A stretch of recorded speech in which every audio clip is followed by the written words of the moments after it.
Shalom teman-teman semua, selamat berjumpa di Kones Channel. Di channel ini Anda akan mendengarkan, bahkan menyaksikan di video-video yang kami akan sajikan, video-video yang terbaik yang akan mengubah hidup Anda dan juga paradigma Anda. Selamat menyaksikan.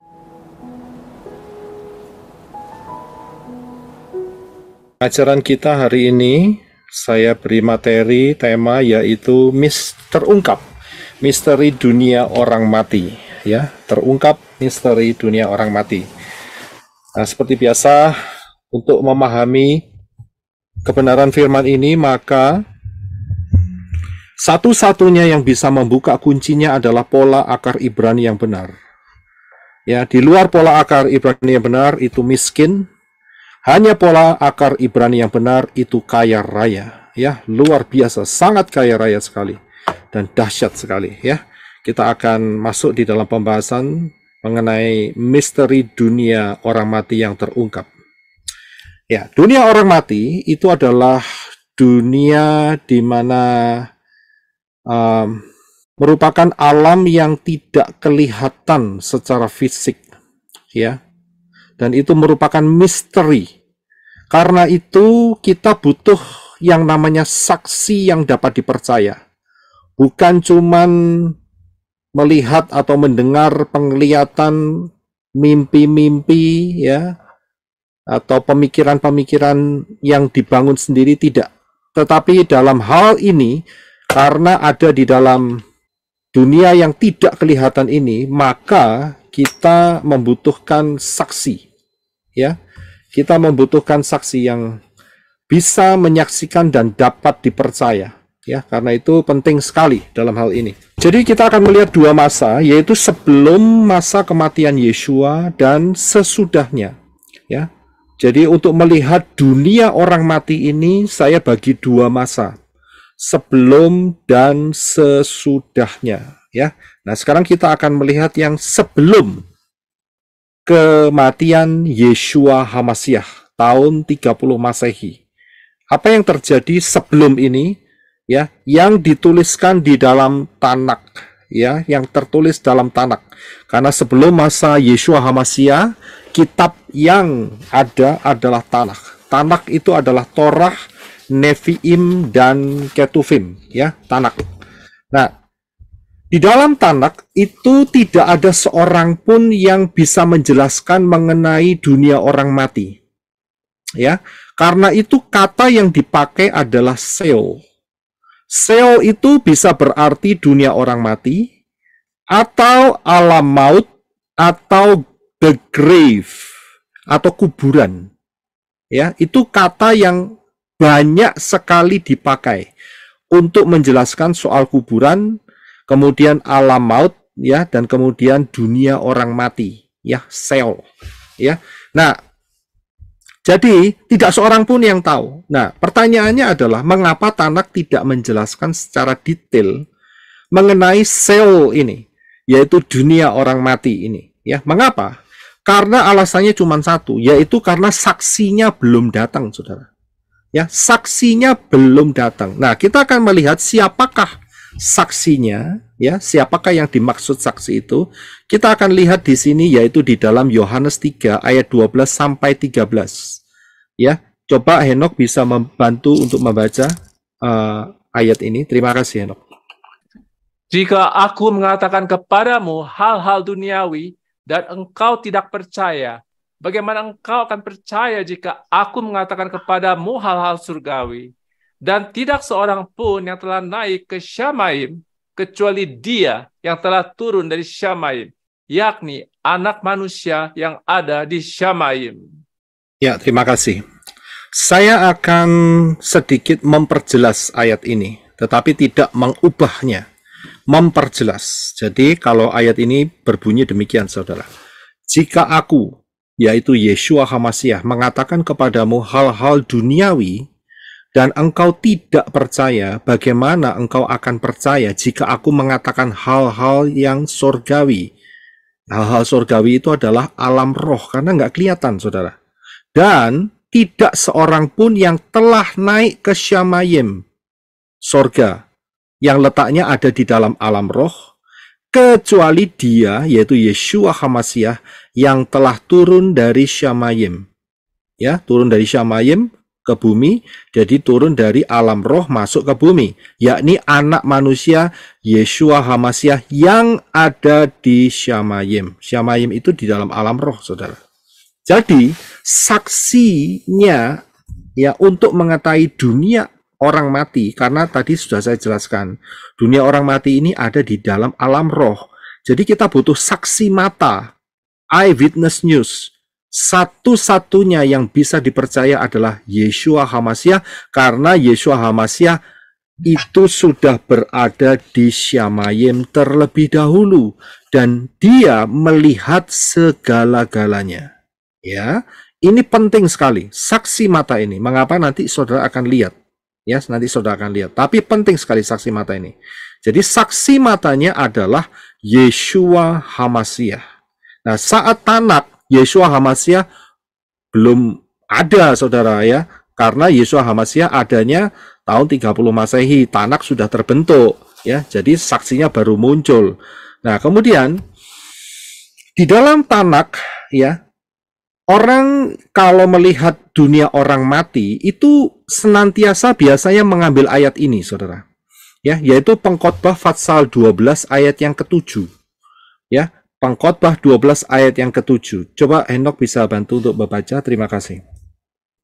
Maka debu akan kembali ke tanah seperti yang telah ada, dan roh kembali kepada Elohim yang telah mengaruniakannya. Ya, terima kasih. Nah, seringkali orang pakai ayat ini. Karena apa? Manusia dari debu dan kembali ke tanah. Memang benar, saudara. Ya. Nah, banyak yang terkecoh pada kalimat yang selanjutnya, yaitu roh kembali kepada Elohim yang telah mengaruniakannya. Banyak sekali yang terkecoh di sini. Karena apa? Ingat, tulisan ini ada di Tanak. Di Tanak itu tidak ada saksi mata untuk bisa melihat dunia alam roh, dunia alam supranatural, dunia alam maut, itu tidak ada yang bisa lihat. Ya, jadi nggak jelas. Karena itu Pengkhotbah menuliskan roh kembali kepada Elohim. Berdasarkan ayat ini, maka banyak yang mengungkapkan, ya, dan sering disalahartikan bahwa semua manusia, manusia yang mati akan masuk ke Syamayim, sorga. Ya, semua. Kemudian ayat ini juga sering disalahartikan, yaitu dengan adanya tidak ada penghukuman kekal di dalam lautan api bagi manusia. Itu mereka pakai ayat ini, saudara. Karena rohnya kembali ke Elohim. Ya, di tangan Elohim, aman. Lah, Elohim di mana? Di Syamayim. Berarti rohnya kembali ke Syamayim. Jadi tidak masuk lautan api, tidak, ya. Nah, itu dia. Seringkali ayat ini disalahartikan demikian. Kemudian, ya, sering juga diartikan bahwa yang diselamatkan itu akan dibangkitkan. Tapi yang berdosa itu akan menjadi seperti benda mati, hilang. Rohnya lenyap. Ya, dan tidak ada penghukuman kekal. Dan inilah yang menjadi doktrin daripada Seven Days Adventist dan juga Saksi Yehova dan beberapa hal grup-grup Yunani. Ya, jadi inilah yang menjadi fondasi mereka bahwa tidak ada penghukuman kekal bagi manusia. Nanti yang mati yang berdosa itu lenyap, jadi kayak meja begitu atau tanah atau batu sudah hilang. Ya, rohnya juga sudah lenyap. Dan kalau memang dia termasuk orang-orang pilihan, dia akan dibangkitkan. Jadi kalau nggak dibangkitkan, ya sudah hilang untuk selama-lamanya. Ya, saya pernah ketemu dengan Saksi Yehova. Kalau gitu saya kasih tahu sama dia, wah kalau gitu enak sekali ya si Hitler ya, bantai orang begitu banyak, kemudian orang-orang yang jahat memperkosa, mencuri, toh akhirnya juga hilang, enak juga ya, nggak ada penghukuman kekal. Dan dia tetap ngotot bahwa hukuman orang berdosa adalah kembali ke debu, mati. Mereka tidak bisa melihat penghukuman kekal di Gehenna atau lautan api. Jadi saudara bisa lihat, gara-gara apa? Gara-gara terkecoh dengan ayat yang di atas, Pengkhotbah 12 ayat ke-7. Nah, kita akan lihat, ayat ini pola yang benarnya apa? Apa kata kitab suci? Yaitu di dalam Ibrani 9 ayat 27. Ini yang benar, ya. Jadi untuk bisa menjelaskan ayat Pengkhotbah 12 tadi, Ibrani 9:27 adalah pelengkapnya. Silakan Henok untuk bisa dibaca.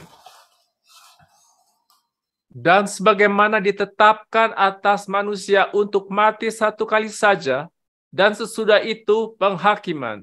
Iya. Saudara bisa lihat, manusia mati untuk satu kali saja, sesudah itu penghakiman. Jadi omong kosong kalau ada orang yang berkata, oh kamu pernah hidup ya 200 atau sekitar 2000 tahun yang lalu dan kamu sekarang bereinkarnasi. Itu bohong. Itu tidak punya dasar kebenaran firman. Ya, karena apa? Karena setiap manusia mati satu kali saja dan sesudah itu penghakiman. Jangan pernah ketipu dengan pengajaran-pengajaran reinkarnasi. Itu tidak sesuai dengan pola kebenaran firman Bapa Yahweh. Dan itu menyesatkan sekali.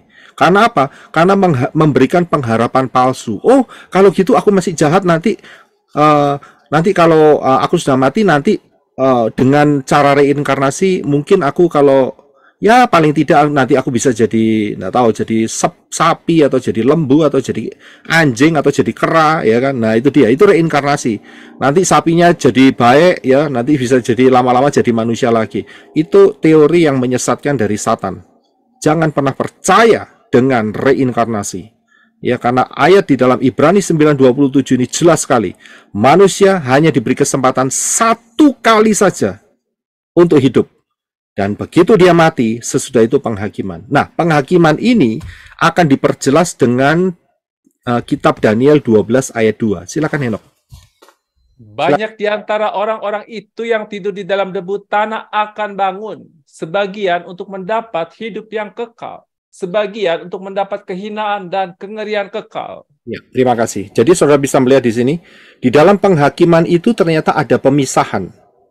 Ya, di dalam penghakiman yang dilakukan oleh Bapa Yahweh akan ada pemisahan.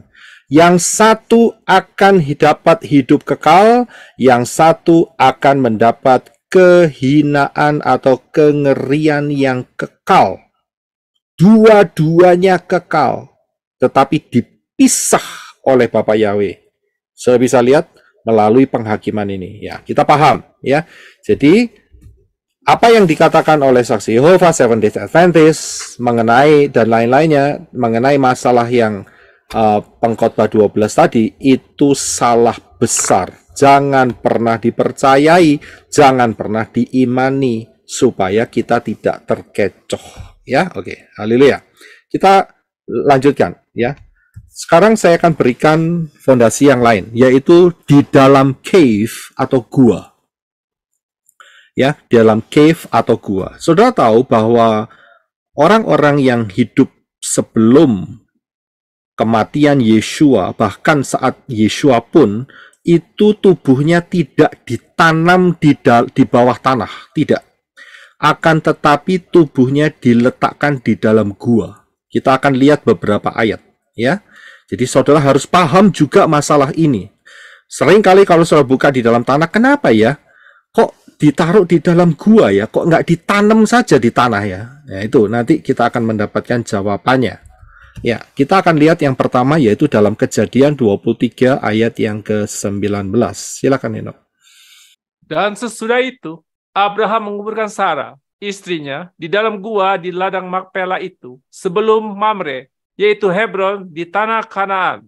Ya, terima kasih. Saudara bisa melihat di sini, Abraham melakukan penguburan terhadap istrinya Sarah diletakkan di dalam gua, yaitu gua di ladang Makpela yang dia beli.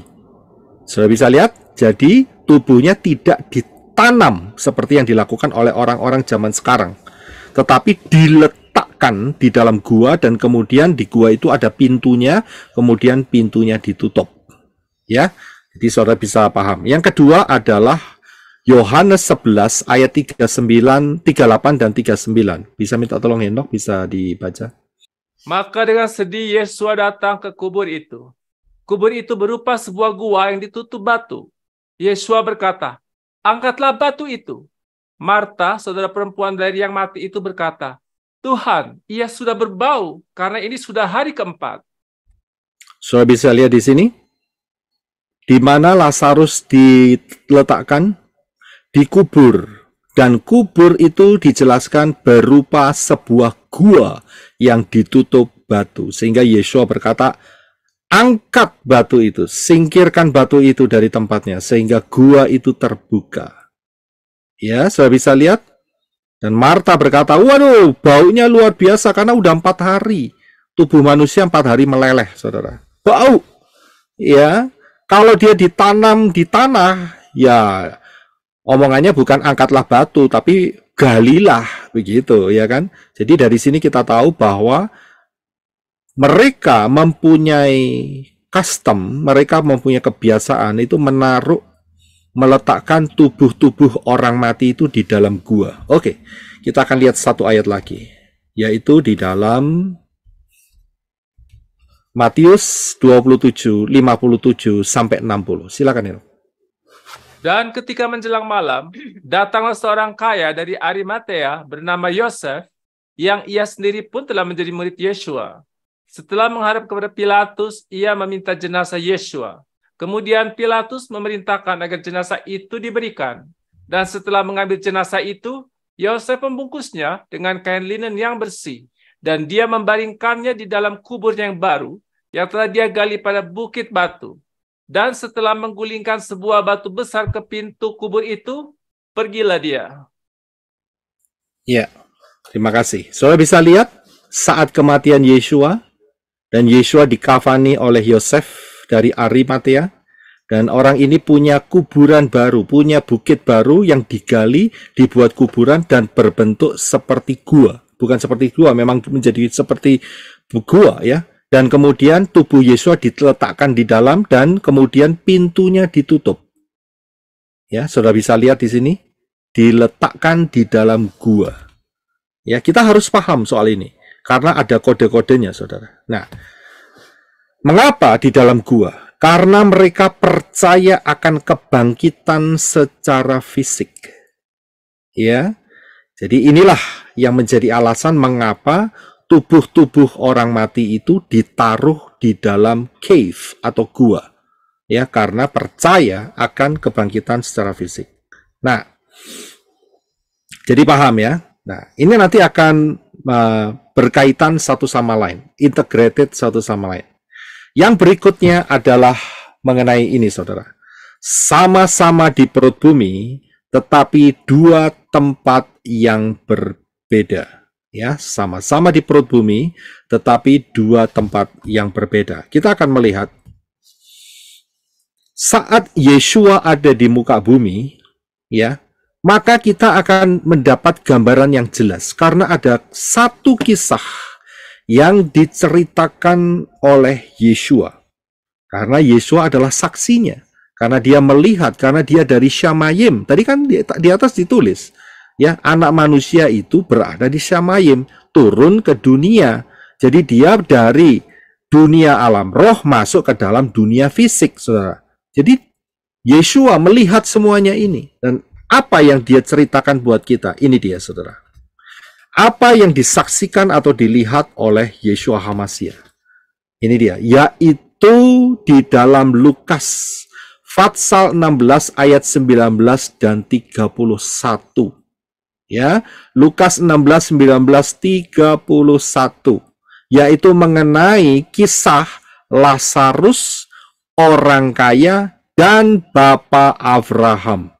Ayatnya saudara baca sendiri nanti di rumah atau setelah selesai streaming ini, saudara lihat. Kita tidak membacanya, tapi mungkin kalau Bapak yang menghendaki, saya akan bahas mengenai Lazarus dan orang kaya ini ya dalam sesi yang lain. Tetapi saudara lihat di dalam Lukas 16, 19 sampai 31 ini, Yeshua menunjukkan bahwa di dalam dunia orang mati ini ada 3 daerah. Perhatikan ya, ada 3 daerah. Yang pertama adalah tempat di mana orang kaya itu disiksa. Ya, inilah tempat penyiksaan sementara. Yang kedua adalah tempat di mana dituliskan yaitu pangkuan Abraham. Ya, pangkuan Abraham, dan di situ ada Lazarus. Tidak disiksa, tidak ada api penyiksaan, tetapi tempat yang nyaman. Ya, tapi namanya pangkuan Abraham. Pangkuan Abraham. Dan yang ketiga, tempat yang dilihat oleh Yeshua adalah jurang yang tak terseberangi, yang memisahkan antara tempat penyiksaan sementara yang dihuni oleh orang kaya dengan tempat yang bernama pangkuan Abraham. Itu jurang tidak bisa diseberangi. Jadi orang yang sudah masuk di dalam tempat penyiksaan itu tidak bisa lompat, saudara. Ya, pergi ke pangkuan Abraham. Begitu pula yang sudah ada di pangkuan Abraham itu tidak bisa ditransfer atau lemparkan ke tempat penyiksaan. Tidak bisa. Ini jurang tidak terseberangi, saudara. Ya. Nah, inilah tempat yang ada di dalam bawah bumi, yaitu dunia orang mati. Kita harus paham, yang lihat Yeshua. Nah, ada masalah di dalam Lukas 16, 19, 31. Masalahnya adalah bagi orang-orang yang menganggap bahwa apa yang dikatakan Yeshua ini adalah perumpamaan, dan itu dipercayai oleh orang Advent dan orang-orang Saksi Yehova, dan juga ada beberapa lagi grup-grup Yunani yang mempercayainya. Kalau saudara pernah mendengar bahwa Lukas 16, 19, 31 ini adalah perumpamaan, saya minta saudara bongkar pikiran saudara sekarang juga. Karena itu salah, saudara. Ya, karena itu salah. Ini bukan perumpamaan. Ini adalah kesaksian daripada Yeshua HaMashiach, dan ini kisah nyata. Ya, mengapa saya bisa mengatakan begitu? Kalau saudara melihat, setiap kali Yeshua menyampaikan perumpamaan, Yeshua tidak pernah menyatakan nama di dalam perumpamaan. Contohnya, perumpamaan mengenai anak yang hilang, nggak ada namanya, saudara. Kemudian perumpamaan mengenai dirham yang hilang, tidak ada juga nama yang disebutkan. Kemudian perumpamaan mengenai orang Samaria yang baik hati, tidak pernah disebutkan nama. Tetapi dalam kasus ini, Lukas 16, 19, 31 disebut paling tidak ada dua nama, yaitu Lazarus dan Abraham. Orang kaya tidak punya nama. Ya, tidak punya nama. Nanti kita akan bicara mengenai hal ini, ya, di lain kesempatan mengenai Lazarus dan orang kaya. Ini sangat menarik sekali. Ya, jadi dari sini apa yang dikatakan Yeshua di dalam Lukas 16 ayat 19 sampai 31 ini bukan perumpamaan, tapi seringkali kalau saudara klik ya di Google di mana saudara klik ayat ini, selalu dikatakan ini perumpamaannya Yeshua. Tidak, saudara.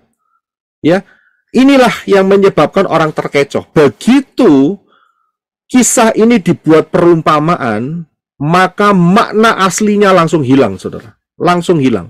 Karena apa? Karena ini kesaksian Yeshua, nggak bisa dibuat perumpamaan. Ya, hati-hati. Yang pernah dengar ini, bongkar sekarang. Ini bukan perumpamaan. Ya, Lazarus, peristiwa Lazarus, Abraham, orang kaya ini bukan perumpamaan. Ya, dan seringkali Yeshua mengatakan kalau perumpamaan itu selalu diawali. Saudara perhatikan, di dalam perumpamaan selalu diawali hal kerajaan Syamayim atau sorga seumpama titik selanjutnya. Selalu dikatakan demikian. Tetapi dalam hal ini tidak. Ya, dan juga ada nama di sini. Oke, kita lanjutkan.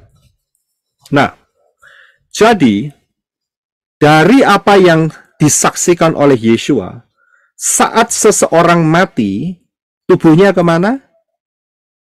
Karena ingat ya, karena ini zaman sebelum Yeshua dan zaman Yeshua, maka tubuhnya akan diletakkan di dalam gua. Ya, nah kalau begitu pertanyaannya, tubuhnya ada di dalam gua secara fisiknya ya, kemudian bagaimana dengan rohnya? ternyata rohnya turun ke dalam dunia orang mati, Sheol, atau alam maut. Nah, tadi kita sudah lihat bahwa di dalam alam maut itu ada 3 tempat. Ada jurangnya di tengah-tengah. Berarti rohnya mau masuk kemana nih? Kalau rohnya hanya masuk ke 2 tempat. Kalau dia percaya kepada Mesias yang akan datang, karena ini sebelum Yesua datang nih, dan dia melakukan apa yang menjadi tuntutan Torah, maka orang itu akan selamat masuk di dalam pangkuan Abraham. Akan tetapi kalau orang itu menolak, seperti orang kaya ini, walaupun dia adalah anak Abraham, tetapi dia terbuang di daerah penyiksaan sementara. Ya, saudara harus paham ini. Ya, ini ada di bawah bumi, saudara. Ini ada di bawah bumi. Inilah dunia orang mati. Ya, oke, saya akan lanjutkan. Nah, saya akan bawa saudara mengenai perjalanan roh Yeshua HaMashiach. Firman Bapak Yahweh ini luar biasa, lengkap saudara, dan mempunyai fondasi yang dahsyat sekali. Saya betul-betul menyukainya, saya betul-betul mencintainya. Saya enjoy sekali dengan kebenaran firman ini. Ya, jadi kita bisa melihat dengan jelas sekali. Inilah pola Ibrani. Ya, kita akan melihat perjalanan roh Yeshua HaMashiach. Yaitu dimulai dari Matius 27 ayat yang ke-50. Matius 27:50, silakan Henok untuk bisa bantu baca. Terima kasih. Yeshua berseru pula dengan suara nyaring, lalu menyerahkan nyawanya. Ya, terima kasih. Saudara bisa lihat, saudara sering lihat ayat ini ya. Jadi Yeshua itu betul-betul mati loh saudara. Betul-betul mati, karena dia adalah Bapak Yahweh yang menggunakan tubuh manusia. Ya, Yeshua tidak 100% manusia, tapi serupa dengan manusia. Dan kalau berada di dalam tubuh manusiawinya, dia bisa lapar, dia bisa haus, dia bisa lelah, dan dia bisa mati, saudara. Ya, dan dia menyerahkan nyawanya, jadi rohnya keluar, saudara. Ya, nah kita akan lihat. Saat Yeshua menyerahkan nyawanya, maka tubuhnya itu diletakkan di gua. Tadi kan dikatakan demikian, saudara. Ya, tubuhnya diletakkan di gua yang telah digali oleh Yosef Arimatea. Tadi ayatnya sudah kita baca, betul ya? Nah, pertanyaannya, kemanakah roh Yeshua pergi? Saya beri kesempatan. Ada yang mau kasih jawaban? Silakan open mic, tapi setelah itu tutup lagi. Terima kasih. Kemanakah roh Yeshua pergi? Ke Seol, Pak Yosef. Ke Seol. Oke. Ada lagi? Seol ya, sepakat ya. Oke, silakan tutup semua. Alam maut. Alam maut ya, alam maut sama dengan Seol, sama. Ya, oke. Ada lagi? Shamayim. Shamayim. Oke, nanti kita lihat kalau begitu, ya. Jadi ada 2 jawaban, yang satu Shamayim, yang satu Seol atau alam maut. Ada lagi yang mau jawab? Firdaus. Firdaus. Oke. Pak Yosef, mungkin di pangkuan Abraham. Pangkuan Abraham. Oke. Ya. Ke dunia orang mati di bawah bumi. Ya, tolong saudara tutup semua. Mic-nya tolong ditutup. Ke Gehenna kayaknya. Mic-nya tolong ditutup. Mic-nya tolong ditutup. Terima kasih untuk jawabannya. Yang saya kumpulkan tadi ada yang nyebut Shamayim, ada yang sebut Firdaus, ada yang sebut Seol, ada yang sebut pangkuan Abraham, ada lagi yang sebut Gehenna. Perhatikan baik-baik. Perhatikan baik-baik. Kemana roh Yeshua pergi? Kita buka ayatnya terlebih dahulu, yaitu di dalam Matius 12 ayat 40. Minta tolong Henok bisa baca. Sebab sebagaimana Yonah berada di dalam perut ikan 3 hari dan 3 malam, demikianlah anak manusia akan berada di dalam perut bumi 3 hari dan 3 malam. Ya, terima kasih. Nah, saya akan lihat dari jawabannya. Jadi yang ngomong ke Syamayim benar nggak? Nggak benar. Karena Yesua kemana? Ke dalam perut bumi. Yang ngomong ke Firdaus benar tidak? Nah, nanti kita akan jawab mengenai soal Firdaus. Tunggu dulu yang Firdaus. Yang ketiga, yang ngomong soal Gehenna. Gehenna itu lautan api. Lautan api itu letaknya nanti setelah kerajaan 1000 tahun. Ya, jadi hari ini lautan api pun juga belum ada, saudara. Ya, jadi yang ngomong Gehenna, mohon maaf, tidak tepat jawabannya, alias salah. Ya, jadi yang benar adalah ke dalam perut bumi. Nah, kalau dalam perut bumi kemana? Ya tadi yang disebutkan ke Sheol. Tapi ingat, di dalam Sheol itu ada apa? Nah, ini nanti kita akan lihat ya. Benar, betul. Yang ngomong ke Sheol, betul. Ya, ke Sheol, betul. Nah, ini kita akan lihat. Ya. Jadi kita pertanyaannya begini. Saat anak manusia mati, dia ada di perut bumi selama 3 hari 3 malam. Ya, karena ayatnya Matius 12:40. Di dalam perut bumi. Ya, di dalam perut bumi ada Sheol. Ya, ada dunia orang mati. Itu nama lain dari Sheol dan nama lain daripada alam maut atau kuburan. Nah, pertanyaan berikutnya. Jadi yang ngomong Syamayim sudah lewat ya, yang ngomong Gehenna juga sudah lewat. Nah, sekarang kita fokus saja di perut bumi, di dalam perut bumi. Pertanyaan berikutnya, apa yang terjadi dengan Yesua selama 3 hari 3 malam dalam perut bumi? Silakan open, yang bisa jawab tolong jawab satu-satu. Apa yang terjadi dengan Yesua selama 3 hari 3 malam dalam perut bumi? Silakan. mengambil jiwa-jiwa maut dan alam maut, Pak. Oke, tunggu satu-satu nih, satu-satu. Membuka kunci maut. Satu-satu. Membuka kunci maut. Ada yang bilang membuka kunci maut, ada yang bilang menginjili, ada yang ngomong apa lagi? Mengambil kunci maut dan alam maut, Pak. Mengambil kunci Dan maut dan mengalahkan maut dan alam maut. Oke. Terus apa lagi? Memproklamasikan bahwa dia adalah juru selamat dunia. Memproklamasikan dia adalah juru selamat dunia. Bahwa dia telah menang. Dia telah menang. Oke. Sekarang saya mau tanya. Ini membangkitkan orang-orang kudus, Pak. Membangkitkan orang-orang kudus. Oke, nanti kita lihat apa yang dikerjakan oleh Yesua dalam 3 hari 3 malam dalam perut bumi. Semua harus punya dasar firman loh ya. Kalau nggak ada dasar firmannya, saya nggak berani ngomong. Karena ada dasar firmannya, jadi saya berani ngomong. Tadi ada yang saya dengar menginjili.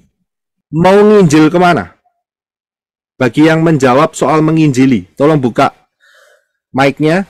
Kalau saya mau tanya, berarti ada penginjilan orang mati. Bener nggak? Apakah orang mati bisa diinjili? Tidak. Apakah kalau orang mati sudah kalau gitu diinjili supaya dia percaya dan kemudian diselamatkan? Yang belum mengenal nama Yesua sebagai juru selamat, menyampaikannya hanya pada saat Adon Yesua. Oke, disampaikan untuk apa? Untuk mengenal selamatnya. Tapi setelah Yesua tidak ada lagi penginjilan, karena hanya 3 hari 3 malam di perut bumi. Berarti dalam 3 hari 3 malam dalam perut bumi itu masih ada keselamatan? Iya. Oke, saya tampung dulu jawabannya. Ya, oke, saya tampung dulu. Oke, baik. Saya akan lanjutkan. Tutup dulu ya mic-nya. Nanti ada kesempatan buka lagi. Saya akan lanjutkan. Kita harus punya dasar fondasinya ya.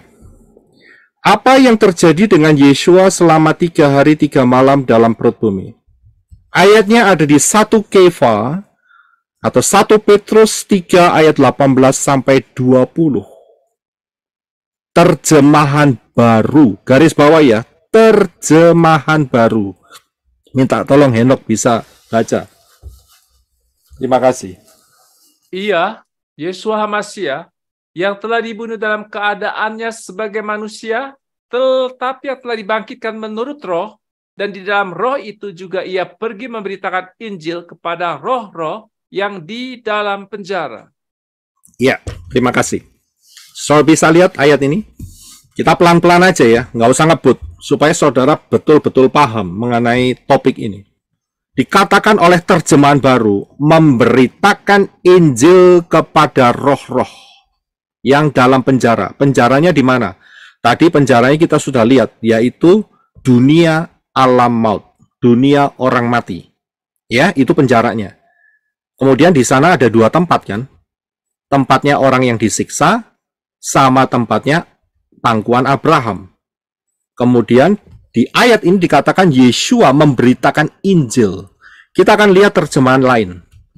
Ya, ini akan menjadi tanda tanya besar, apakah benar Yeshua menginjil? Kalau Yeshua menginjil berarti Yeshua memberikan kesempatan untuk pertobatan.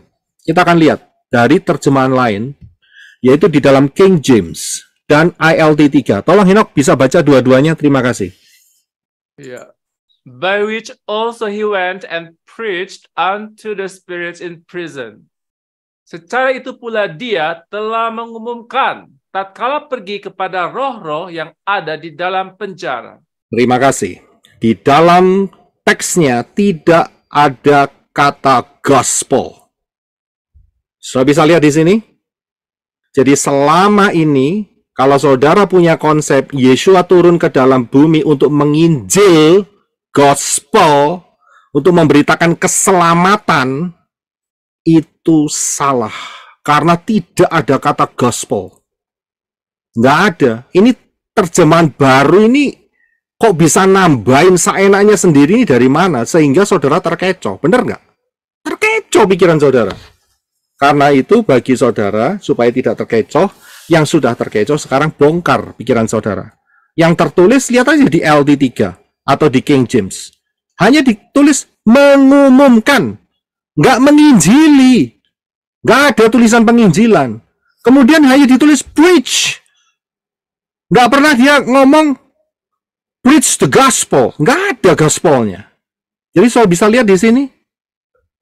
Ya, ayat ini jelas sekali. Terjemahan baru menambahi sesuatu sehingga terkecoh. Sehingga pikirannya, oh tenang, kalau gitu nanti aku mati, pasti ada roh yang menginjilin aku, nanti aku pasti diselamatkan. Ngawur itu namanya. Gak pernah ada itu. Ya, oke, kita akan lanjutkan. Pertanyaan berikutnya. Apa yang diumumkan, atau diberitakan, atau dinyatakan, atau di-preach oleh Yeshua kepada roh-roh di dalam dunia orang mati ini? Ini pertanyaannya, saudara. Kita lihat. Yeshua untuk orang-orang yang ada di dalam tempat penyiksaan, ayatnya ada di dalam Yohanes 8:24. Dan untuk yang di dalam Abraham bosom, ayatnya ada di dalam Yohanes 11 ayat 25. Baca dulu yang di Yohanes 8:24, Henok. Silakan. Oleh karena itu, aku berkata kepadamu, bahwa kamu akan mati dalam dosa-dosamu. Sebab jika kamu tidak percaya bahwa akulah dia, maka kamu akan mati dalam dosa-dosamu. Saudara bisa lihat, kata yang dipakai oleh Yesus adalah mati, bukan tidur. Dan mati itu mempunyai arti untuk selama-lamanya, terpisah untuk selama-lamanya. Ya, dan untuk yang bagian Abraham bosom atau pangkuan Abraham, coba tolong Henok baca Yohanes 11:25. Yesua berkata kepadanya, akulah kebangkitan dan hidup. Siapa yang percaya kepadaku, walaupun sudah mati, dia akan hidup. Sudah bisa lihat, ini bagi yang percaya kepada Sang Mesias yang akan datang. Walaupun tubuhnya mati, tetapi dia akan hidup karena rohnya ada di dalam pangkuan Abraham. Inilah yang diberitakan. Yeshua tidak menginjili. Yeshua menyatakan kepada orang-orang yang ada di tempat penyiksaan, "Hei, lihat, aku sudah datang dan kamu menolak aku. Inilah konsekuensinya. Kamu akan tetap di sana." Dan juga Yeshua memberitahu kepada orang-orang yang ada di pangkuan Abraham, "Hai, aku sudah datang.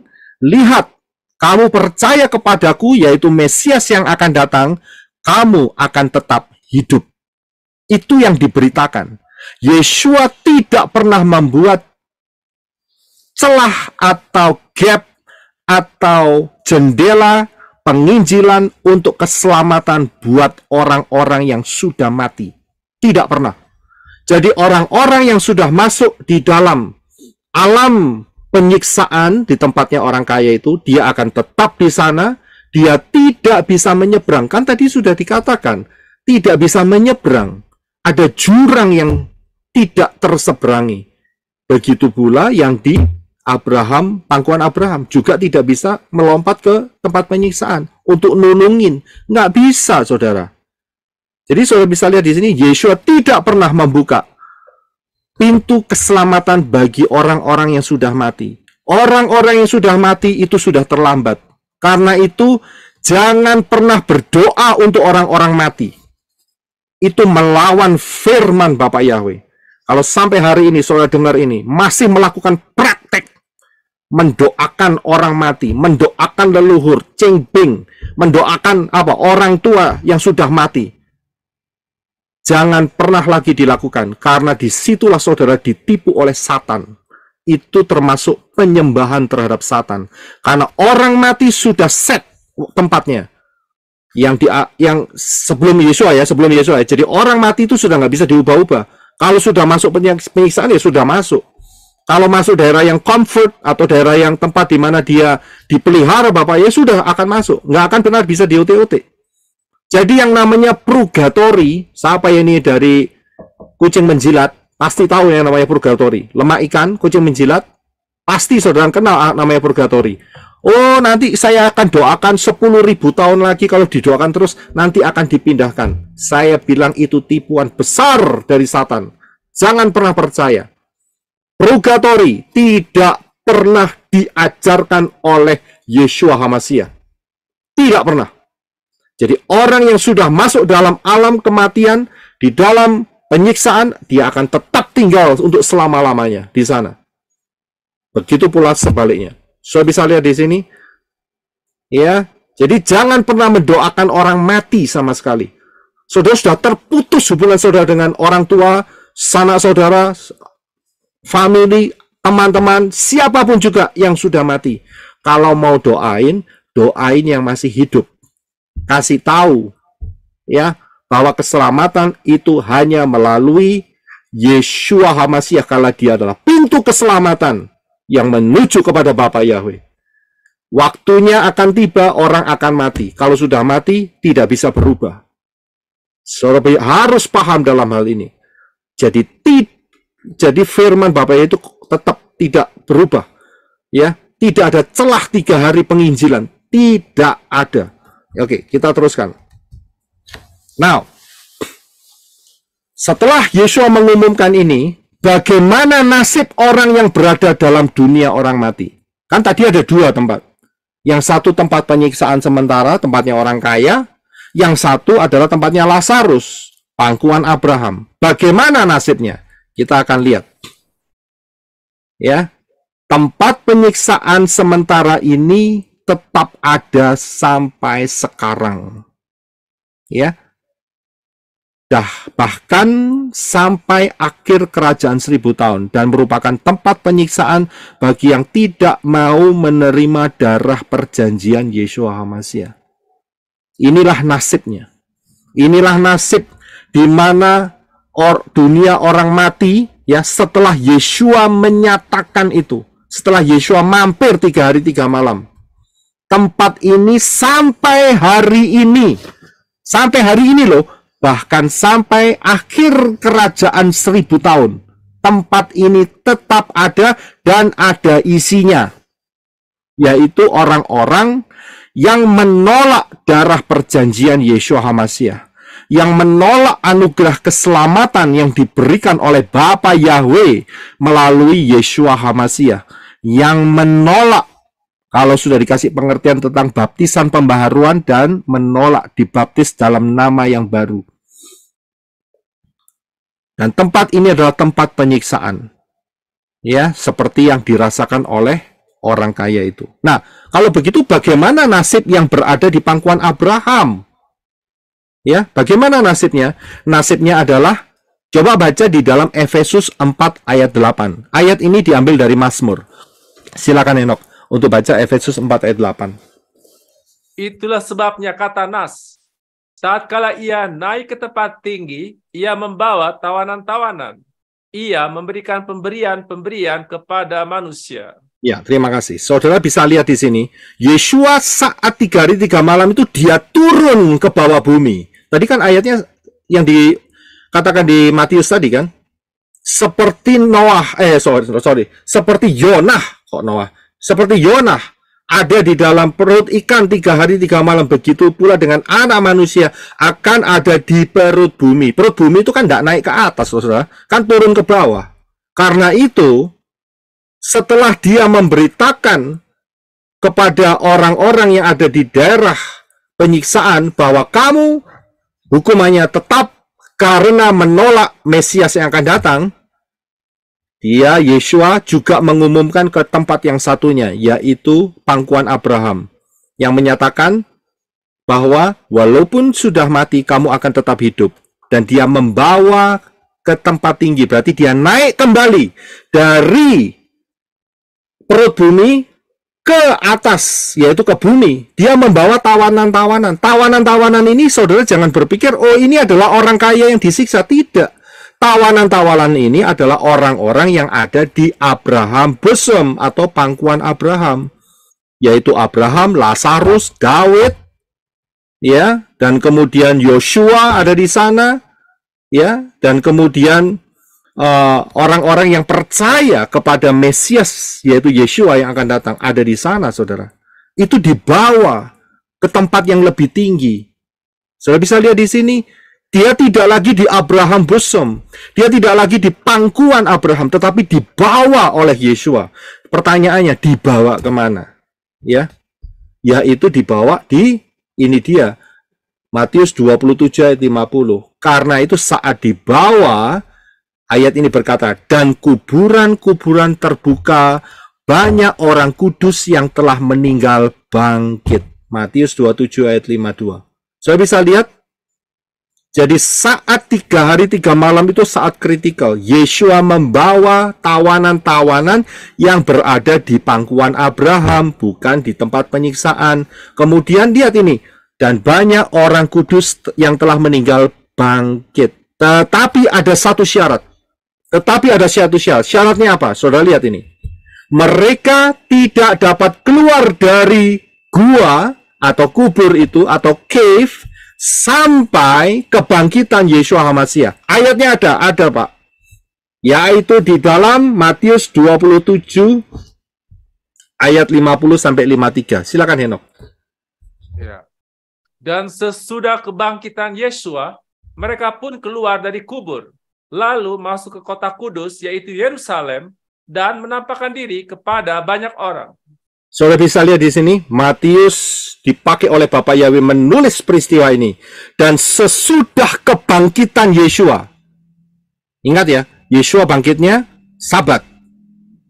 Ya, jadi sebelum Sabat, Jumat, Kamis, mereka sudah ada di kubur, mereka tinggal duduk-duduk gitu aja. Ngobrol satu, ngobrol kanan, ya kanan kiri, tapi tidak bisa keluar dari kubur. Dan ayat ini jelas ditulis, sesudah kebangkitan Yeshua, mereka keluar dari kubur. Jadi setelah Yeshua keluar dulu dari kubur, mereka juga keluar dari kubur. Padahal kuburnya itu banyak, saudara. Nggak satu. Tapi keluarnya bisa kompak, saudara. Nunggu Yeshua keluar dulu. Nggak luar biasa ini. Saudara bisa lihat, tertahan mereka. 3 hari 3 malam itu. Tertahan di dalam kubur. Tapi setelah Yeshua keluar, maka mereka pun juga bisa keluar. Sudah bisa lihat? Nah, sekarang saya mau tanya. Ya. Yang di dalam kubur, yang di dalam gua, yang dalam cave, ya, sebelum kematian Yeshua, itu mereka udah berapa lama? Menurut saudara berapa lama? Ada yang mau jawab? Kita rileks saja untuk tanya jawab di sini. Bahas. Ratusan tahun, Pak. Ratusan tahun. Oke, ada lagi yang mau jawab? Kan sampai 1000 ya, betul, Pak.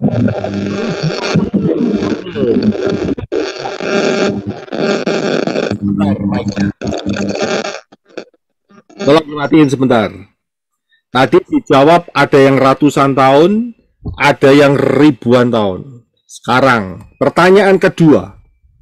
Di dalam wujud apakah orang-orang ini keluar dari kubur? Tolong saudara buka ke open mic. Jawab pertanyaan kedua. Dalam wujud apakah? Kemuliaan. Tubuh Kemuliaan. Tubuh kemuliaan, Pak. Terus apa lagi? Daging. Tubuh kemuliaan, Pak. Kemuliaan. Tunggu, ada yang ngomong daging tadi. Daging gimana maksudnya? Daging dan tubuh kemuliaan, Pak Roy. Daging dan tubuh kemuliaan. Dagingnya Ya seperti Yesua, Pak Roy. seperti Yeshua. Seperti Yesua. Ya, seperti Oke. Yesua. Ada lagi yang mau coba menjawab? Dalam wujud apakah orang-orang dari yang keluar dari kubur ini? Dalam wujud roh. Oke. Kafan. Dalam wujud apa? Dalam wujud daging, Pak. Dalam wujud Ayam daging, Pak. kafan. Dalam wujud daging. Coba diperjelas dagingnya model daging. Seperti daging biasa seperti ini. Karena nanti kemudian mereka di rapture, Pak. Kemudian nanti di rapture. Kapan rapture? Nah, kan setelah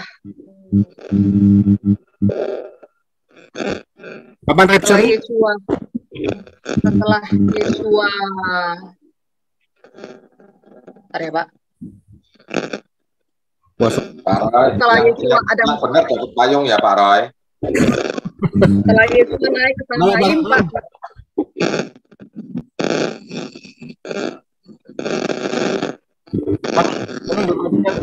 Nanti saya akan bahas. Ya, tolong dimatiin. Ya, matikan dulu mic-nya semua. Ya, sekarang kita lihat ya. Ya, tolong dimatiin mic-nya dulu. Ya. Sudah berapa lama mereka dalam kubur? Tadi ada yang ngomong ratusan tahun. Ada yang ngomong ribuan tahun. Kalau yang ratusan tahun dan ribuan tahun, kira-kira bentuknya kayak apa? Apakah kayak begini? Jadi saat dibangkitkan itu, wah, tinggal belulang-belulang begini, tetapi bisa tersenyum, angkat tangan, say hi, begitu. Tadi juga ada yang ngomong, oh masih ada dagingnya, Pak. Apakah modelnya seperti zombie? Saya nggak ngomong zombie loh ya. Kali ini saya nggak bahas zombie, tapi saya ngomong zombie, Z. Tadi kan ngomong, wah ada dagingnya, Pak. Iya kan? Zombie ini ada dagingnya, saudara. Apakah wujudnya seperti ini yang keluar? Tapi tadi ada yang ngomong mengenai tubuh kemuliaan. Saya akan jawab, dalam wujud apakah orang-orang yang keluar dari kubur ini? 1 Korintus 15 ayat 47. Silakan Henok. Manusia pertama berasal dari bumi, dibuat dari tanah. Manusia kedua berasal dari surga, Syamaim, yaitu Tuhan. Ya, terima kasih. Kalau saudara lihat ayat ini, ya, kurang begitu jelas. Tapi saya akan bawa saudara dalam terjemahan King James yang namanya di revision, yaitu Restored Name King James Version. 1 Korintus 15:47, silakan Henok untuk bisa baca. The first man is on the earth, Uri. The second man is Yeshua from heaven. Terima kasih. Saudara bisa lihat, manusia pertama itu dari bumi dan dari tanah. tetapi manusia, garis bawahi kata manusia, yang dari sorga, dari Syamayim, itu adalah Yeshua. Sudah bisa lihat di sini? Nah, apa hubungannya masalah wujud ini, saudara? Ini dia, yaitu Kejadian 1, 26 dan 27. Silakan Enoch. Dan Elohim berfirman, biarlah kami menjadikan manusia dalam citra kami, menurut rupa kami. Maka Elohim menciptakan manusia dalam citranya. Dalam citra Elohim, dia telah menciptakannya, laki-laki dan perempuan. Dia telah menciptakan mereka. Terima kasih. Saudara bisa lihat, untung Elohim berfirman, biarlah kami, bukan biarlah aku menciptakan manusia dalam citraku. Nggak jadi, saudara. Ya, untung pakai kata kami. Karena apa? Karena ada faktor Yeshua di sini.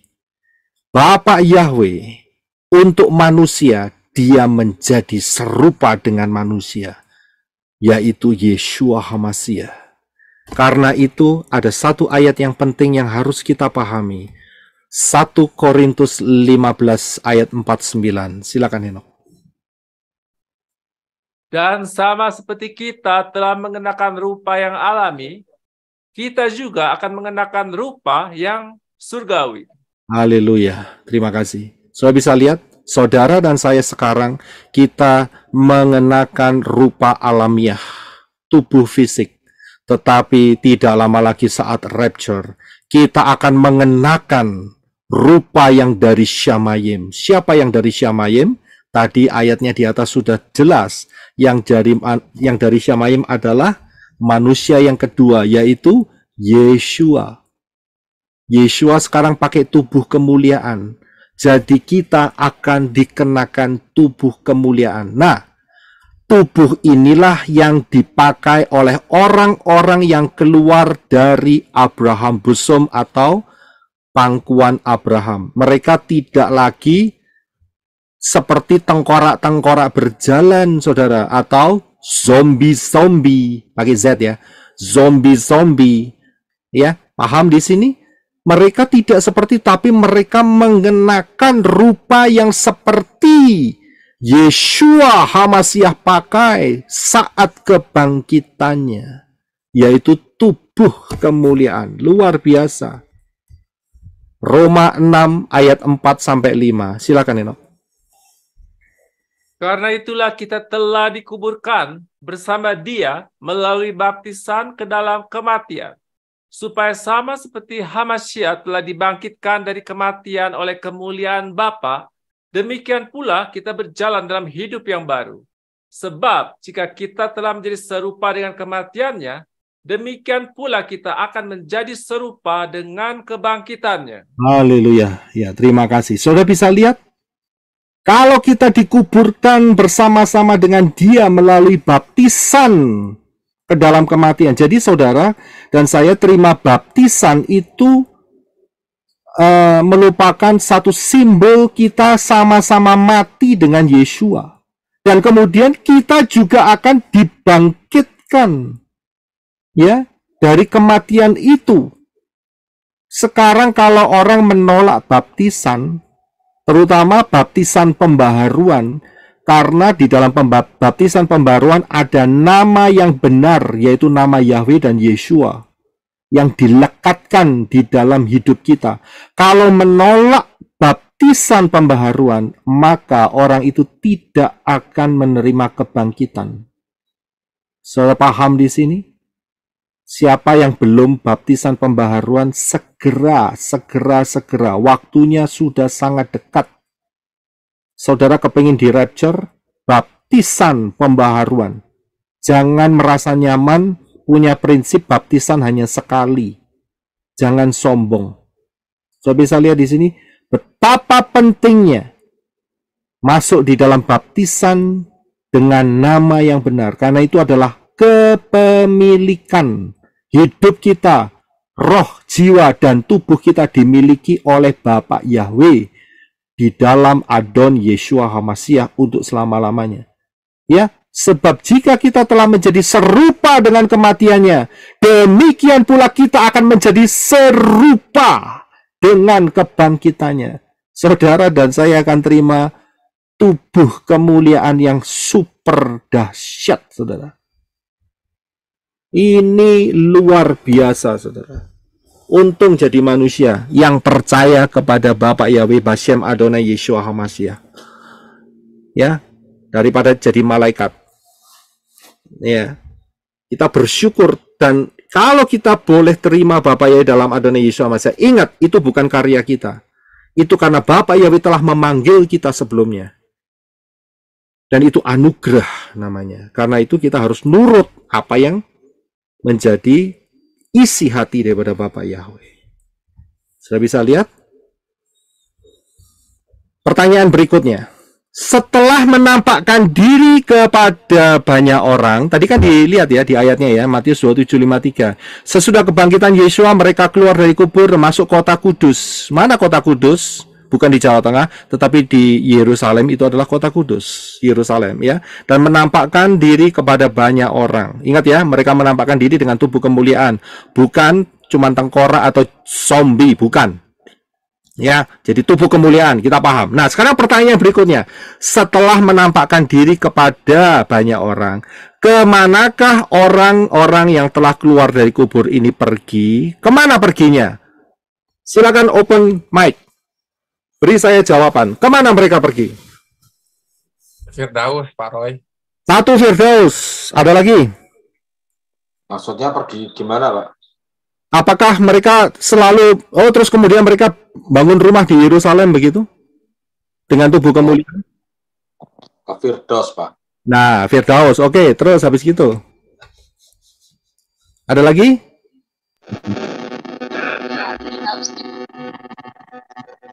Wah, Sister Yemima kurang jelas. Signalnya nggak jelas. Pak Yosef memberitakan Yeshua sudah bangkit. Nah, ini pertanyaannya, ini orang-orang yang sudah bangkit, keluar kubur, menunjukkan dirinya kepada banyak orang di Yerusalem. Setelah itu mereka kemana? Apakah Samayim, Firdaus. Kemana mereka pergi? Pangkuan Abraham. Oke. Ya, terima kasih. Semua kita akan lihat jawabannya. Jadi jawabannya ada yang ke Firdaus, ada yang ke Samayim, ada yang kembali ke pangkuan Abraham.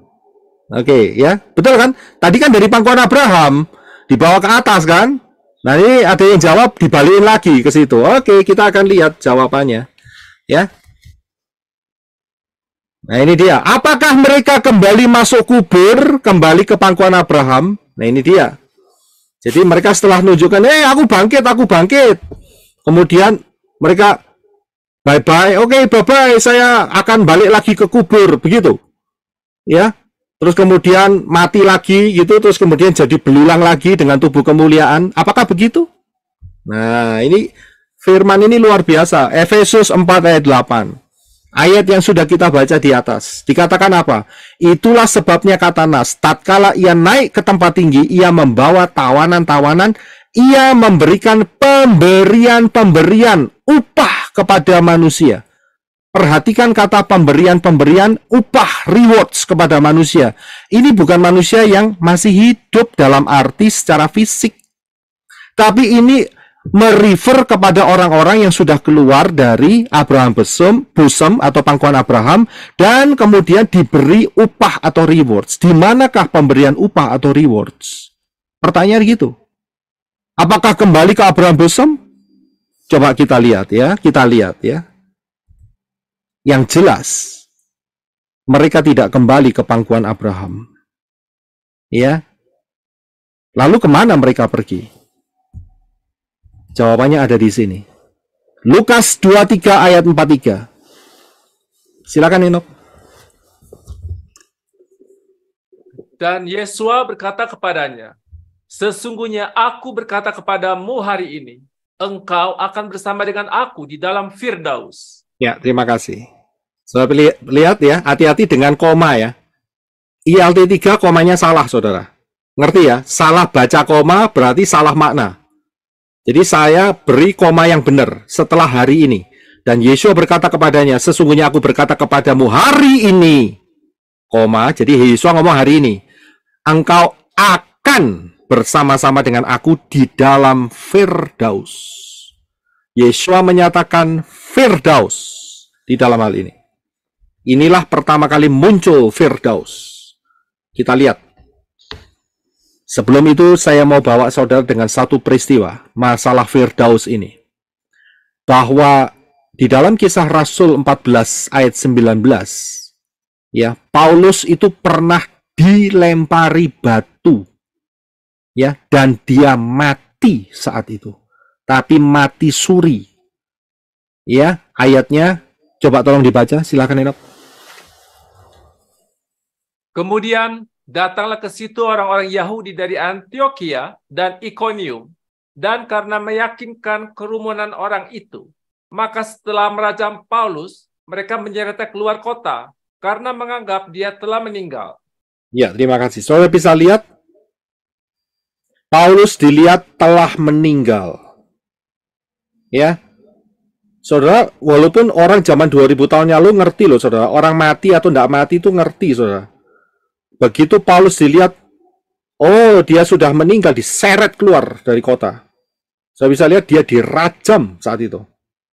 Setelah merajam Paulus, mereka menyeret keluar kota. Lah orang mati ya sudah diseret keluar, dibuang. Kalau tidak mati ya terus dirajam. Ngerti ya ayat ini ya? Jadi Paulus terus dirajam sampai mati. Dan saat dia lihat, wah sudah berdarah-darah, sudah pecah, sudah ada karu-karuan mukanya, ya bengkak dan sebagainya, ya. Batunya tidak kecil-kecil, besar, saudara. Dia lihat, oh oke, ini orang sudah mati. Dia lihat, tidak ada nafasnya, diseret keluar kota. Ya, bukan diseret keluar, kemudian dilempar batu, tidak. Dilempar batu dulu, kemudian diseret keluar. Karena dilihat sudah meninggal. Nah, peristiwa ini ditulis kembali oleh Rabi Saul. Ada satu hal yang dialami oleh Rabi Saul, yaitu di dalam 2 Korintus 12 ayat 2-4. Silakan Enok. Aku mengenal seseorang di dalam Hamasya 14 tahun yang lalu. Entah di dalam tubuh atau di luar tubuh, aku tidak tahu. Namun Elohim mengetahuinya. Orang itu dibawa sampai langit yang ketiga.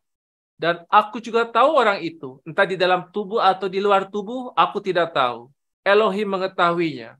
Tiba-tiba ia diangkat ke Firdaus, dan ia mendengar kata-kata yang tak terucapkan, yang manusia tidak boleh mengucapkannya.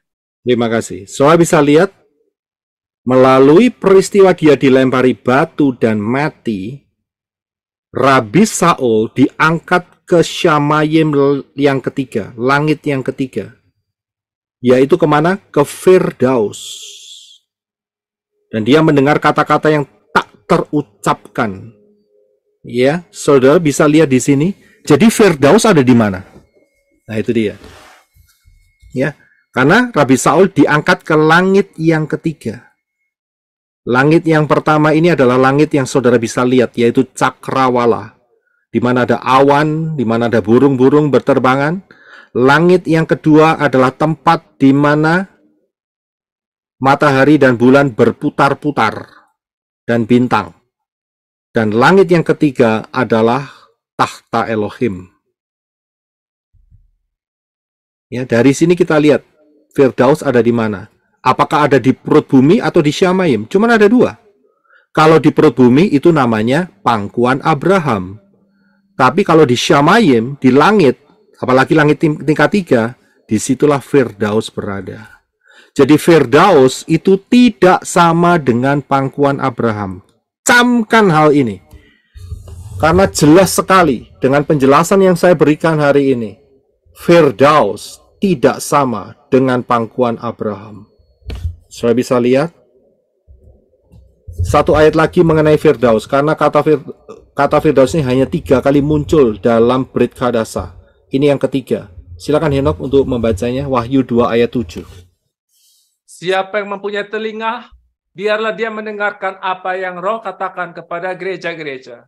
Bagi dia yang menang, aku akan memberikan kepadanya makan dari pohon kehidupan yang ada di tengah-tengah Firdaus Elohim. Terima kasih. Saudara bisa lihat, ini perkataan Yeshua kepada kehilat-kehilat. Kehilat itu berarti masa di mana setelah Yeshua bangkit dan naik ke Syamayim. Setelah kematian Yeshua. Disinilah ada kata Firdaus. Karena itu, orang-orang yang menang saat matinya, mereka tidak lagi ke Abraham Busum, tetapi mereka akan ke Firdaus. Saudara bisa lihat ini? Orang-orang yang mati sekarang akan ke Firdaus, tidak ke Abraham Busum, tidak ke pangkuan Abraham. Kita akan lihat selanjutnya. Ya, kita akan lihat selanjutnya. Syamayim yang sekarang itu disebut Firdaus. Dan Syamayim yang setelah kerajaan 1000 tahun atau kiamat ya adalah namanya Yerusalem baru dan bumi yang baru. Lihat perbedaannya. Jadi setelah kerajaan 1000 tahun tidak lagi disebut Firdaus, tidak, tetapi disebut sebagai Yerusalem baru dan bumi yang baru. Itu setelah kerajaan 1000 tahun. Tapi yang sekarang tetap namanya Firdaus. Kita lihat yang berikutnya. Mengenai sesudah kematian Yeshua HaMashiach. Saya berikan dalam bentuk gambar supaya saudara paham. Ya, ini terjadi sesudah kematian Yeshua. Tadi yang sebelum ya. Sekarang yang sesudah, ini kita baru setengah jalan, saudara. Ya, saudara harus ekstra kekuatan hari ini untuk menggali kebenaran firman. Gak apa-apa, ya kita dikenyangkan oleh firman hari ini. Apa yang terjadi sesudah masa penyaliban? Sesudah Yeshua naik ke Syamayim, bangkit pada hari yang ketiga. Kalau ada orang yang mati, maka orang itu akan dikubur, masuk kuburan. Betul? Ya jelas loh. Nah, ada kubur mau taruh mana? Nah, kalau begitu rohnya kemana? Ini dia. Ya, rohnya kemana? Kalau tadi kan lihat, rohnya langsung ke dunia orang mati. Akan tetapi, sesudah kematian Yeshua, rohnya akan bersatu di Firdaus. Tidak lagi, tempatnya beda, saudara. Tidak di bawah bumi lagi. Roh orang yang percaya loh ya, yang beriman loh ya, yang beriman. Ya. Jangan asal percaya saja. Banyak orang ngomong percaya-percaya tapi ternyata keras hati. Ya, baptisan pembaharuan aja tidak mau. Terima nama Bapak Yahweh, nama Yeshua HaMashiach juga nolak-nolak. Itu bukan percaya namanya. Ya. Dan tidak mau hidup dalam pembaharuan yang Bapak Yahweh berikan. Masih tetap aja Natalan walaupun sudah baptisan pembaharuan. Ya, matanya tetap buta. Hati-hati, dia menyakiti hati Bapak Yahweh dengan cara menyembah dewa-dewa asing. Ya, itu namanya perjinahan dan pasti akan tidak rapture dan letaknya kalau sampai dia mati tidak bertobat, ya masuk ke dalam alam maut. Nah, rohnya kemana? Rohnya orang yang beriman ini langsung ke Firdaus. Sudah bisa lihat? Dan kondisi ini berlangsung sampai rapture. Hari ini sudah rapture? Belum. Akan rapture tidak lama lagi. Jadi kondisi peristiwa ini, orang yang mati akan dikubur fisiknya, tubuhnya, sedangkan rohnya akan langsung masuk di dalam Firdaus. Ketemu dengan Yeshua. Ya.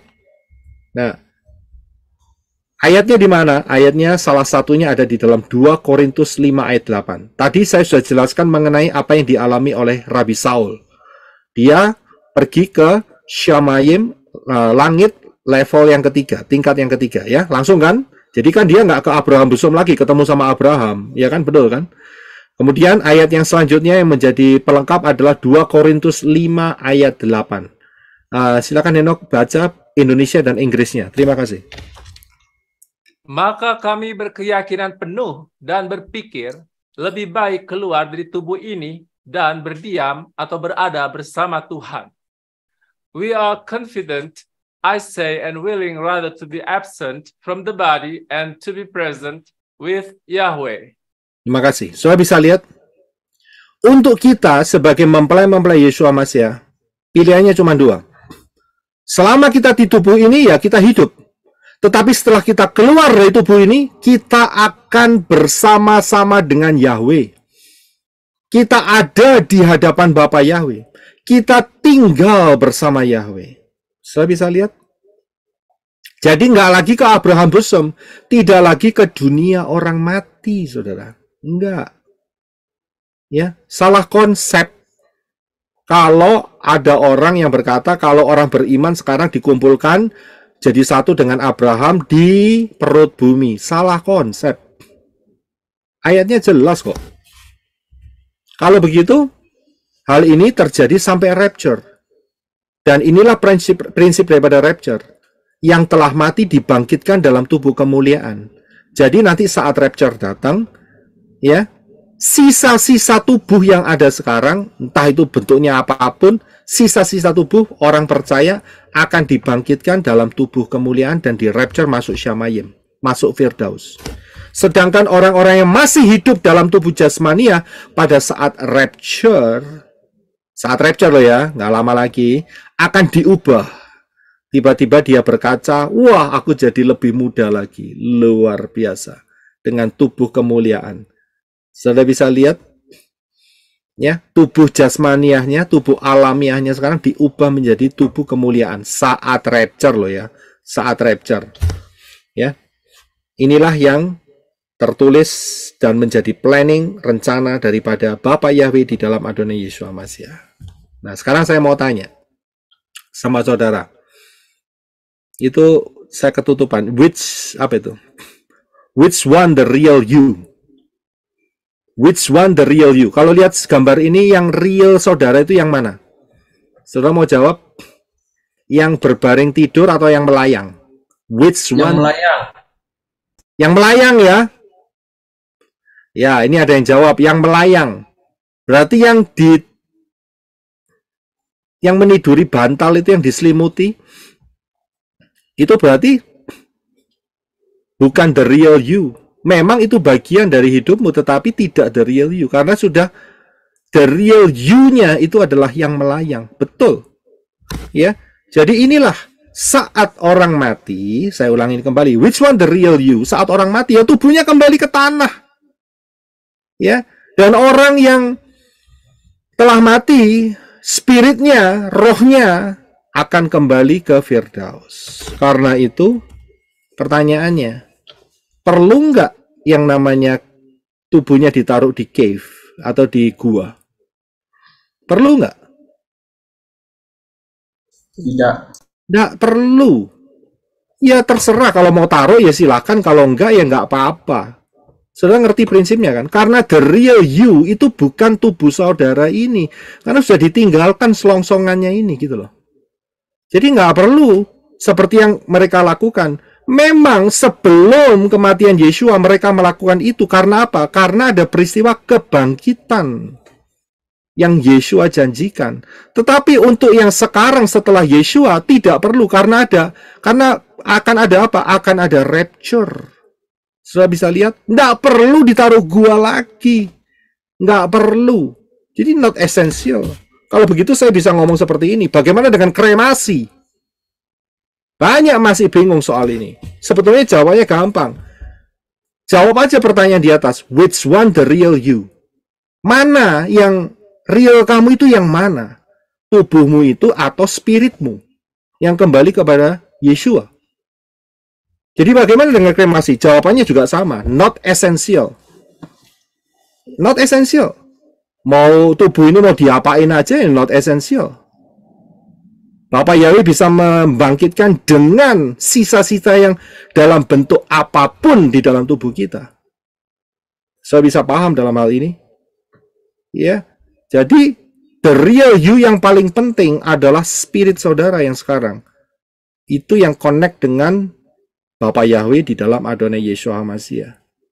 Ya, Bapak Yahweh bisa dari satu sel yang saudara atau satu apapun ya, tanah atau abu apapun yang menjadi sisa hidup saudara bisa dibangkitkan.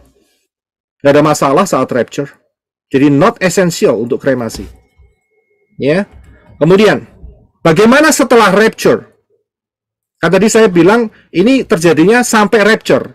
Nah kalau gitu bagaimana Pak setelah rapture? Kalau yang rapture kita sudah tahu, ya udah terangkat.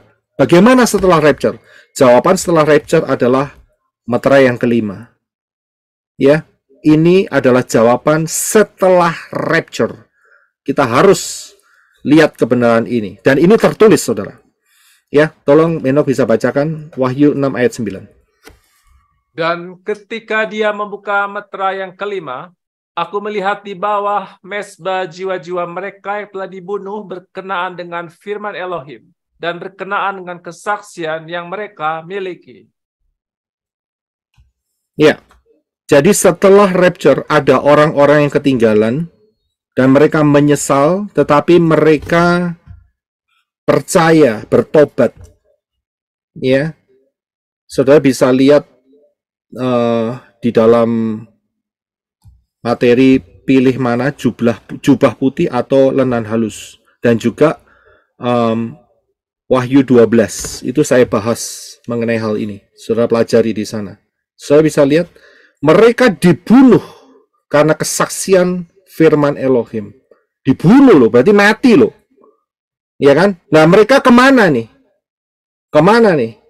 Ya, mereka disimpan sementara dan mereka penggenapannya ada di dalam Wahyu 20 ayat 4. Mereka disimpan sementara di satu tempat. Ya, karena nggak lama waktunya cuma 3,5 tahun. Ya, Wahyu 20 ayat 4. Silakan Henok baca. Dan aku melihat tahta-tahta dan mereka yang duduk di atasnya. Dan penghakiman telah diberikan kepada mereka. Dan jiwa-jiwa mereka yang dipenggal karena kesaksian Yeshua dan karena firman Elohim, serta siapapun yang tidak menyembah binatang buas itu maupun ikonnya, dan tidak menerima tanda pada dahinya atau pada tangannya. Dan mereka hidup dan memerintah bersama Hamasyah selama 1000 tahun. Terima kasih. Saudara bisa lihat, jadi orang-orang yang dibunuh dalam meterai kelima, ya, saat kedatangan Yeshua Hamasyah saat perang Harmagedon, ya, setelah itu mereka akan dibangkitkan. Ini ayatnya. Saya bisa lihat ayatnya berkata, dan jiwa-jiwa mereka yang dipenggal, penggalnya mati ya. Ya kan, karena kesaksian Yeshua dan karena firman Elohim. Lihat ayat yang di atas, Wahyu 6 ayat 9. Ya, mereka yang telah dibunuh berkenaan dengan firman Elohim dan berkenaan dengan kesaksian yang mereka miliki. Kesaksian apa? Ya, kesaksian Yeshua Hamasyah. Bisa lihat? Dan mereka ingat ya, persyaratannya tidak menerima ikonnya, tidak menerima tanda 666 pada tangan atau dahinya, dan juga tidak menyembah kepada binatang buas itu, 666 anti Hamasyah. Janjinya apa? Mereka hidup dan memerintah. Dihidupkan loh. Dihidupkan. Tapi ingat ya, jangan pakai kesempatan ini. Oh Pak, kalau begitu enak Pak ya. Masih ada kesempatan ya setelah rapture. Saya bilang bodoh. Bodoh. Karena apa? Karena akan masuk dalam masa penyiksaan. Iya kalau mati langsung. Lah kalau kukunya dicabutin, giginya dicabutin, diperkosa, ditelanjangin, dipotong pelan-pelan, disiletin, kira-kira tahan tidak? Sakitnya itu luar biasa. Itu akibat tidak mau masuk dalam rapture. Jadi jangan pernah berharap, wah enak kalau tidak rapture masih ada kesempatan yang kedua. Celaka. Sakitnya luar biasa, saudara. Mau? Ngomong sakit kepala aja sudah rasanya mumet, nggak karu-karuan, mau sakit gigi lagi, mau sakit udunan, mau sakit apa lagi, ya kan? Rasanya sudah cekot-cekot semua. Apalagi ini disiksa oleh 666. Jadi bodoh kalau saudara memikirkan masih ada kesempatan untuk tidak rapture. Ya, untuk lari dari rapture. Rugi besar, saya bilang. Saya bisa lihat ini, walaupun mereka nanti akan hidup, tapi ingat, mereka melalui masa yang sangat-sangat sulit sekali. Dan mereka memerintah mereka memerintah bersama-sama dengan Yeshua HaMashiach selama 1000 tahun. Ya, oke, haleluya. Now, sekarang pertanyaannya, bagaimana dengan kerajaan 1000 tahun, Pak? Bagaimana dengan kerajaan 1000 tahun? Ayatnya di mana? Coba saudara, saya pernah bahas ini, tapi yang menyimpan filenya itu adalah Pak Vinggi. Saudara coba lihat, ketik persis ini linknya ya. Jadi ini ada di tempatnya Pak Vinggi. Untung sudah diambil sama Pak Vinggi. Ya, Pak Vinggi Andrew yang barusan dibaptis sama Papi Lukas. Ya, sudah nyimpan ini. Jadi saudara bisa tinggal ambil, tinggal lihat bagian yang pertama dan bagian yang kedua. Ya, pelajari mengenai kerajaan damai 1000 tahun. Ya, saya sudah ajarkan di sini. Bagaimana kondisi kerajaan 1000 tahun? Ingat, ada satu ayat yang dikatakan di dalam Yesaya 65 ayat 20. Silakan, Heno. Di sana tidak akan ada bayi yang hanya beberapa hari, atau orang tua yang tidak mencapai lanjut usianya. Sebab orang yang mati pada umur 100 tahun masih akan dianggap muda, dan siapa yang tidak mencapai umur 100 tahun akan dianggap kena kutuk. Ya, terima kasih. Jadi dalam kerajaan 1000 tahun, siapa yang tidak mencapai umur 100 dianggap kena kutuk. Kenapa mereka tidak mencapai 100 dan dianggap kena kutuk? Karena mereka tidak mentaati Torah. Saya pernah mengajarkan bahwa kerajaan 1000 tahun adalah kerajaan Israel dan fondasinya adalah Torah. Disinilah mengapa mereka kena kutuk, karena mereka melanggar Torah. Dan pemerintahan kerajaan 1000 tahun itu adalah seperti tongkat besi dan periuk. Salah sedikit, prok, hancur. Salah sedikit, prok, hancur. Nggak ada belas kasihan. Karena apa? Karena sudah melihat secara fisik ada Yeshua HaMashiach dan ada orang-orang dengan tubuh kemuliaan yang dirapture. Jadi salah sedikit langsung dipukul dengan tongkat dan hancur. Karena itu yang tidak mencapai 100 berarti orang itu tidak belajar Torah. Dan dia akan kena kutuk dan mati. Nah, kalau begitu, kemanakah roh mereka yang mati itu dalam zaman kerajaan 1000 tahun yang kena kutuk? Kemana? Jawabannya cuma satu. Masih ingat peristiwa ini? Ada 2 tempat di alam dunia orang mati, yaitu pangkuan Abraham dan tempat penyiksaan sementara. Nah, orang-orang yang mati dalam kerajaan 1000 tahun, mereka akan ditempatkan di tempat yang sama dengan orang kaya ini untuk menerima siksaan selama 1000 tahun. Kan tadi saya sudah bilang di atas bahwa tempat ini tetap ada sampai sekarang, bahkan sampai kerajaan 1000 tahun berakhir. Tempat ini masih ada, tempat penyiksaan sementara ini. Saya bisa lihat. Jadi yang mati di bawah 100 tahun masuk ke tempat ini. Buktinya apa? Ya, saya akan berikan buktinya melalui ayat. Buktinya adalah mengenai kebangkitan orang-orang berdosa dan kematian. Ayatnya di mana? Ayatnya di dalam Daniel 12 ayat yang kedua. Silakan Enoch bisa baca. Dan banyak di antara orang-orang itu yang tidur di dalam debu tanah akan bangun. Sebagian untuk mendapat hidup yang kekal. Sebagian untuk menjadi malu, mendapat kehinaan dan kejijikan. Kengerian yang kekal. Terima kasih. Saudara bisa lihat di sini. Ada 2 kebangkitan. Yang pertama adalah kebangkitan orang-orang benar. Dan yang kedua adalah kebangkitan orang-orang yang menolak Yeshua HaMashiach. Kaum pemberontak, orang-orang yang tidak mau dididik di dalam Torah, sama-sama akan dibangkitkan. Tapi ingat, ada pembedaannya. Yang percaya beriman kepada Yeshua HaMashiach akan mendapat kehidupan yang kekal. Sedangkan orang-orang yang berdosa, orang-orang yang menolak kebenaran Torah, orang-orang yang mempermainkan anugerah keselamatan. Oh, nanti saja bertobat. Tahun 2025 akhir, aku bertobat sungguh-sungguh. Saya yakin orang itu tidak akan bertobat. Mereka akan mendapat kehinaan kekal, dan kengerian yang kekal. Ada kebangkitan loh.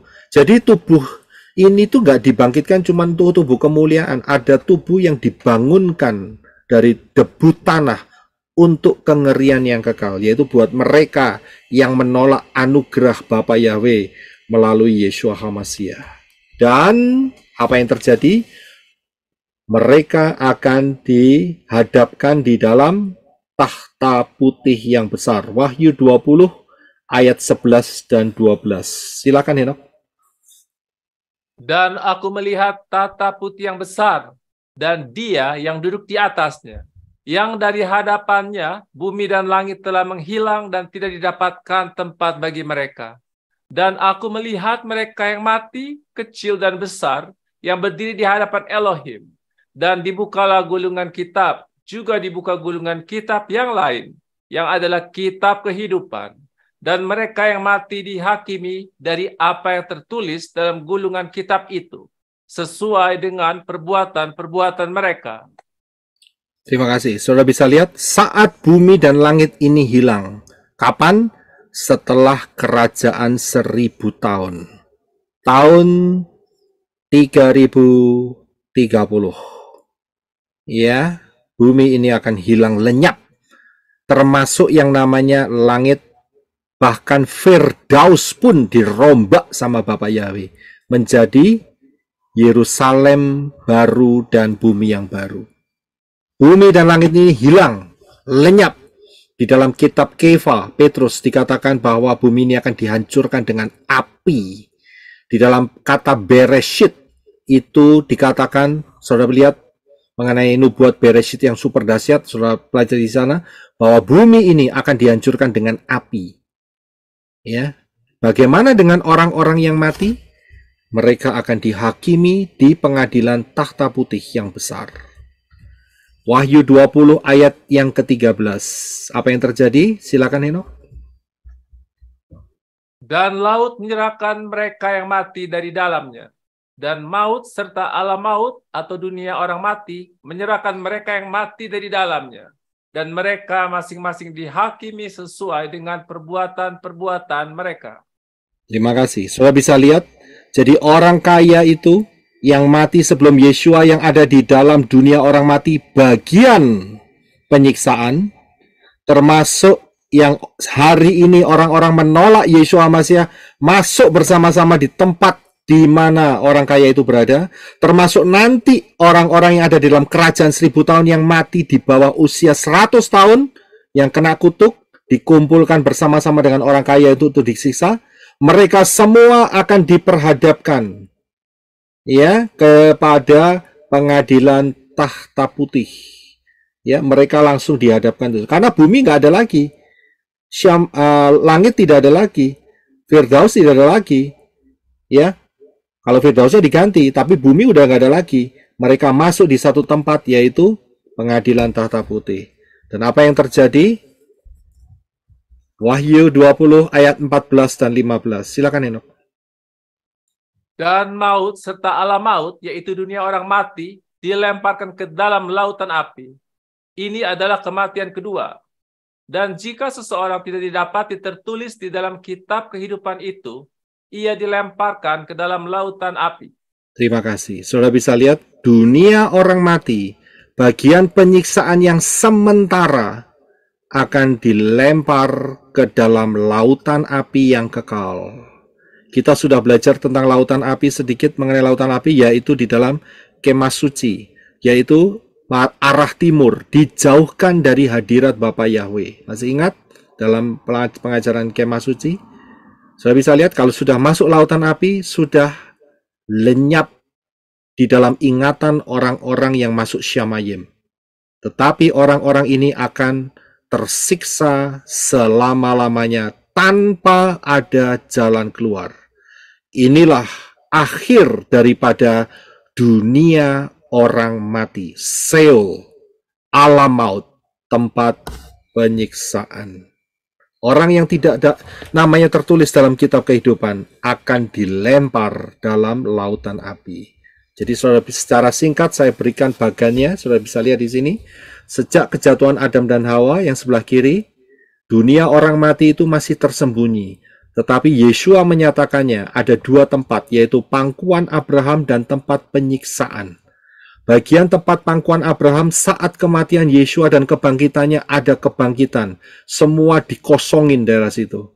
Ya, Abraham sudah kosong. Kalau sampai hari ini ada yang ziarah katanya sih ke Yerusalem atau ke Israel, dikatakan inilah kuburan Moshe, inilah kuburan Abraham. Jangan percaya, bohong. Firman sudah menyatakan Abraham sudah ada di Firdaus sekarang, nggak lagi dikubur. Bohong kalau dikubur di situ, ya, sangat bohong, itu dusta, saya bilang, ya. Nah, di satu sisi tempat penyiksaan ini terus akan berlangsung, ya, sampai pengadilan tahta putih. Kalau setelah Yeshua HaMashiach ada peristiwa rapture, ya, itu bagi orang-orang yang beriman kepada Yeshua HaMashiach. Tetapi buat orang-orang yang tidak beriman, mereka tetap masuk dalam tempat penyiksaan sementara. Dan ujungnya mereka akan dilempar di pengadilan tahta putih. Dan barang siapa namanya tidak ditemukan di dalam kitab kehidupan, mereka dilempar ke dalam lautan api. Karena itu orang kaya itu tidak punya nama. Sudah bisa lihat kenapa dia tidak punya nama. Kalau punya nama kan berarti tercatat dalam kitab kehidupan. Jadi karena itu Yeshua ngomong ini hanya sebagai orang kaya yang tidak punya nama. Perhatikan loh, nama itu penting. Ya. Kalau mau masuk Syamayim, namanya harus tercatat dalam kitab kehidupan. Perhatikan baik-baik. Tanya sama diri saudara, apakah namaku sudah tercatat di dalam kitab kehidupan?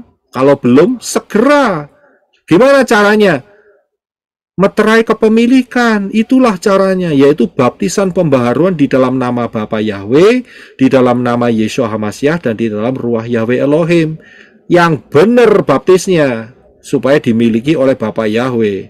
Ya, jadi inilah yang kita bahas hari ini. Sekarang kita sudah tidak lama lagi akan menyelesaikan 6.000 tahun sejak kejatuhan Adam dan Hawa. Berarti kita sudah masuk di dalam 3,5 cycle Shemitah yang pertama. Hati-hati, kita akan rapture. Dan barang siapa yang tidak berjaga-jaga akan lengah. Jadi saudara harus menjadi orang-orang pilihan. Sehingga waktunya walaupun diperpendek karena kita, Yeshua akan merapture kita. Kapan itu? Rahasianya ada di dalam 1290 hari, 1335 hari. Saudara bisa baca, saudara bisa pelajari, saudara bisa renungkan, dan mendapat berkat yang luar biasa. Dari perhitungan itu, kita dapatkan bahwa rapture akan terjadi sekitar awal Januari 2026 atau akhir di sekitar 2025. Ya, dan siapa yang belum masuk di dalam keluarga keselamatan yang disediakan oleh Bapa Yahweh, segera masuk karena keselamatan dari bangsa Yahudi. Dan siapa yang berseru kepada nama Yahweh akan diselamatkan. Jangan berseru kepada nama-nama yang lain, hanya kepada nama Yahweh di dalam Adon Yeshua HaMashiach. Masuk dalam baptisan pembaharuan, ikutin pola yang benar, yaitu tanak dan brigadasa. Jangan Natalan lagi, jangan nyembah berhala-berhala, jangan nyimpen berhala, jangan Rabu-abu, jangan Paskah, telur Paskah, Easter, ya, cungkok sinian cingbing dan sebagainya, ya. Ikutin jalan bersama Yeshua HaMashiach karena tidak lama lagi Yeshua HaMashiach akan rapture. Siapa yang membutuhkan baptisan pembaharuan, pergi ke pelayanan menorah. Di sana saya sudah sediakan kolom untuk mempelai-mempelai Yeshua HaMashiach yang siap melayani saudara dalam baptisan pembaharuan. Dan Maranatha, Bapa Yahweh memberkati kita semua. Haleluya, Shalom.